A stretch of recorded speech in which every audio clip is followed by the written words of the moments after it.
বর্ষার সময় আমাদের সামনে নৌকার ভিড়ানোর জায়গা করে দিই, ওখানে নৌকা ভিড়ে। যদি ভিড়ে তাহলে আমাদের ব্যবসা, নৌকা না ভিড়লে ব্যবসা হয় না।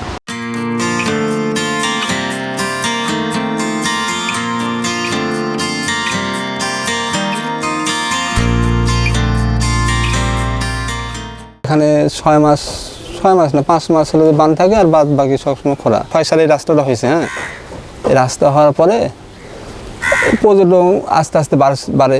বাবার একটা দোকান ছিল, আমার ছোটোবেলা থেকে আমি দোকানে বসতাম, বাবার সাথে থাকতাম। পরে দোকানটা খুব ভালো চলতো। আস্তে আস্তে আস্তে আস্তে যখন হলো যে বড় হয়ে গেলাম, 2019 সালে আমি চাকরি ঢুকলাম। যখন পরে আব্বু 21 সালে মারা গেল, তারপর চাকরি করবো না হলে দোকান চালাবো, এবারে ফ্যামিলির সাথে বসলাম। পরে বলো যে তুমি চাকরি কর, হলো যে শখ যেহেতু হবে বলেছে। পরে যাই হোক দোকানটা ছেড়ে দিলাম, বিক্রি করে দিলাম, চাকরি হলো যে জয়েন রেখে দিলাম। আহমেদপুর ছিলাম, আহমেদপুর থেকে লন্ডনে আসছি। আপনার চাকরি করতে করতে 2025 সালে আমার যেটা তো ভাই বললো যে উনি একটা চাকরি করে ভীষণ শোরুমে, বললো যে একটা ব্যবসা করলে আর আমার মামাও চাকরি করে, 3 জন মিলে একটা ব্যবসা করি। আর আমি বললাম কী ব্যবসা করা যায়, তো কী ব্যবসা করবো। পরে বললাম যে 3 জন একটা রেস্টুরেন্ট দিই। তো কী রেস্টুরেন্ট, এরকম একটা রেস্টুরেন্ট দিব যে হলো যে মানে সব আইটেম পাবে। তো ওর মাথাতে এড়ে আসছে যে ভাসমান রেস্টুরেন্ট দিই। আমি অমুক যা দেখেছি সাদাতপুর, তো ওরকম একটা রেস্টুরেন্ট দিই। তো আমরা যা দেখলাম যে আসলে পরিবেশটা সুন্দর, তো এরকম সিস্টেম করা যায়। পরে ফোনে ঘাটাঘাটি করে এখানে এগুলো রেস্টুরেন্ট যারা বানায় ওনার নাম্বার জড়ো করলাম। পরে ফোন দিলাম কাকা বলে, কাকা আমরা তো একটা এরকম রেস্টুরেন্ট দিতে যাচ্ছি, তো বাসা কোথায়? নাটোরে।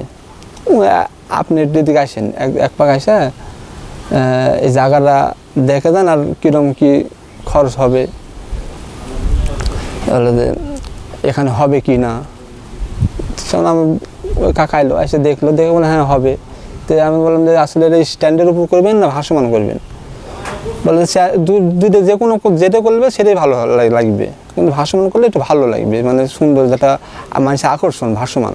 আমাদের হলো যে বিলে তো 6 মাস পানি থাকে, এই জন্য ভাসমানটা করলে আরও সুন্দর, মানুষের একটা আকর্ষণ থাকবে। আর খরানোর সময় লোকজন হয়, কিন্তু বর্ষার সময় বেশি লোক, পর্যটন বেশি আসে, সব শহরে সব পর্যটন আছে।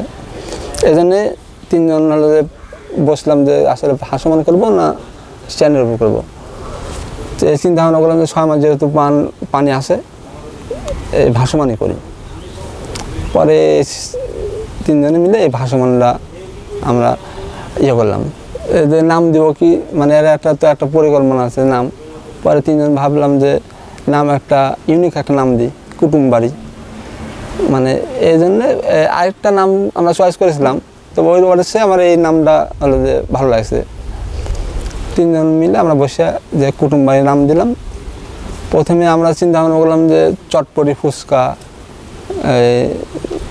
হালকা কিছু খাবার, বাংলা খাবার রাখিয়েছিলাম। পরে আস্তে আস্তে দেখলাম যে না, পর্যটন বহুত আছে, বাইরের কিছু খাবার চায় মানুষজন। তো চিন্তা ভাবনা করলাম যে পিৎজা, তারপরে কাচ্চি, তারপর বিফ হায়দ্রাবাদ বিরিয়ানি, আরও হলো যে বার্গার, চাইনিজ খাবার কিছু রাখবো, ইন্ডিয়ান খাবার কিছু রাখবো, দোসা আছে আমাদের এখানে। আর এইগুলো সিস্টেম করে আস্তে আস্তে আমাদের এখন হলো যে বহুত আইটেম আছে, ইন্ডিয়ান আইটেম আছে, চাইনিজ আইটেম আছে, বাংলা আইটেম আছে।